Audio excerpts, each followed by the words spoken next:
All right, so here we are coming into fence 10A at the Burghley Horse Trials. We've got a nice cabin in to the first water jump. I think the biggest thing is as you come up the hill, you've got to come forward, rebalance as you get to the Land Rover sign.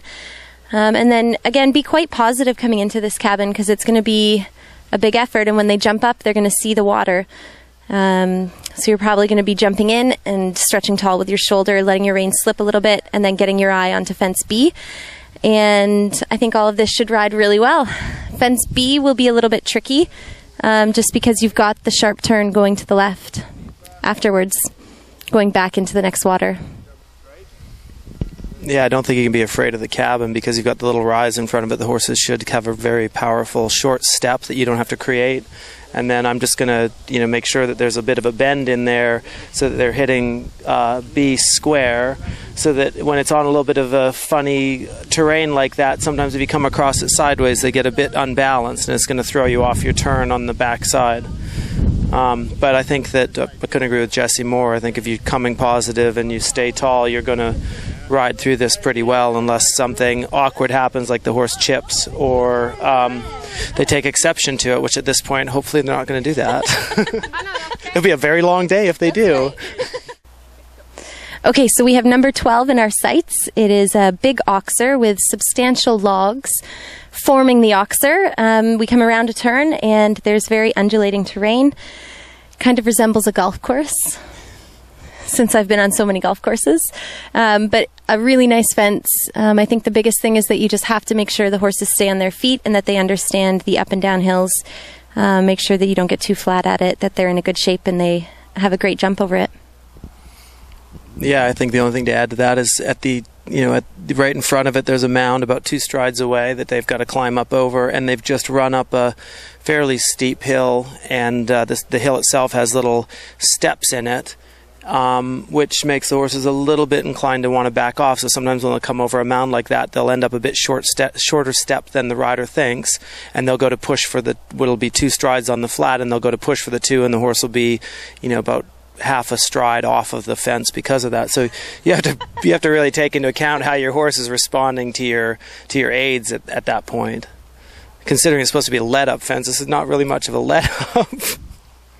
Unless you're on Madison Park, Exponential, or Gin Juice. Well, there is that. That's the exception. So we have another let-up fence here that obviously kids on small ponies could jump. Yes, easy little pop over. Hidden a little bit around a beautiful stone house. So that's the only thing, is you got to make sure you get them around the turn, but you really want to have a good jump here because this is going to really set up their confidence for the insane stuff that we're about to ask of them next. So I guess the good thing is because he's given you a turn in front of it, it's going to set the balance for the horse so that you should be able to be riding forward off the leg, which is exactly what you're going to need them to be thinking for the next question. Ditto.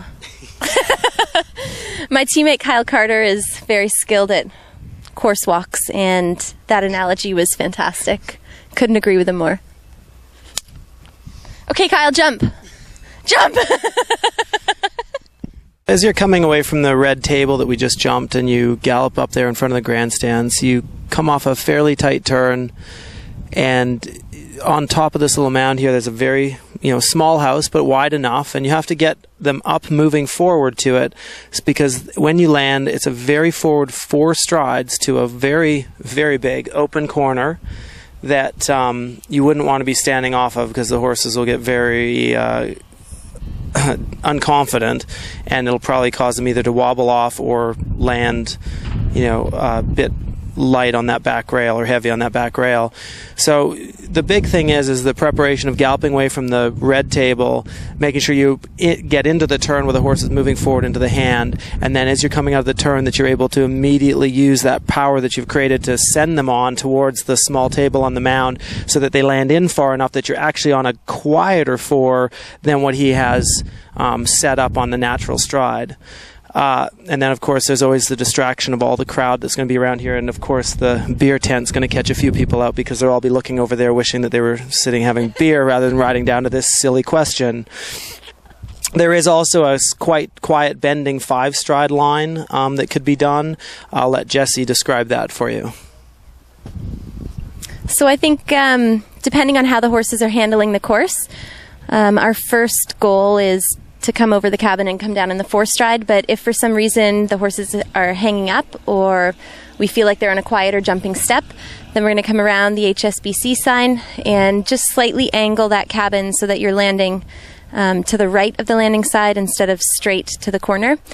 And then you just stay out on a 5-stride and again find your line to B and pop over that before heading around to the oxer.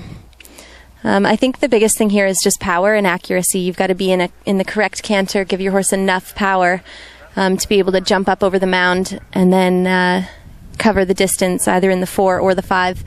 And just, again, being able to hold your line. Give your horse lots of confidence and have some great jumps through here. Okay, so after we've jumped this clear and beautifully, we're going to land and continue around to this ginormous white oxer that is just so lovely built that we can't wait to jump it.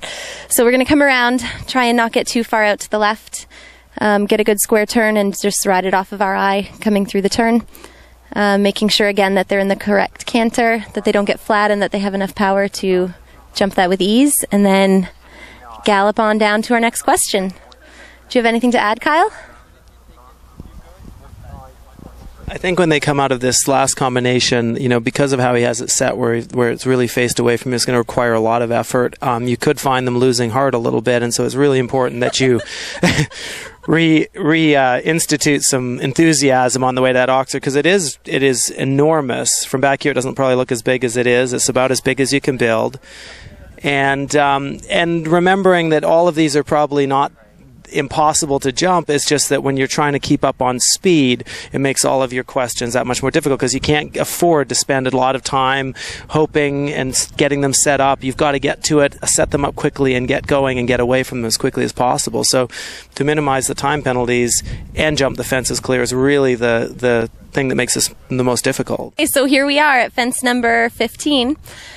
So again, we've just done our power and accuracy line to the corner, and then we're going to come around to make sure that we have lots of power and give them a really good jump over this miniature oxer. Looking,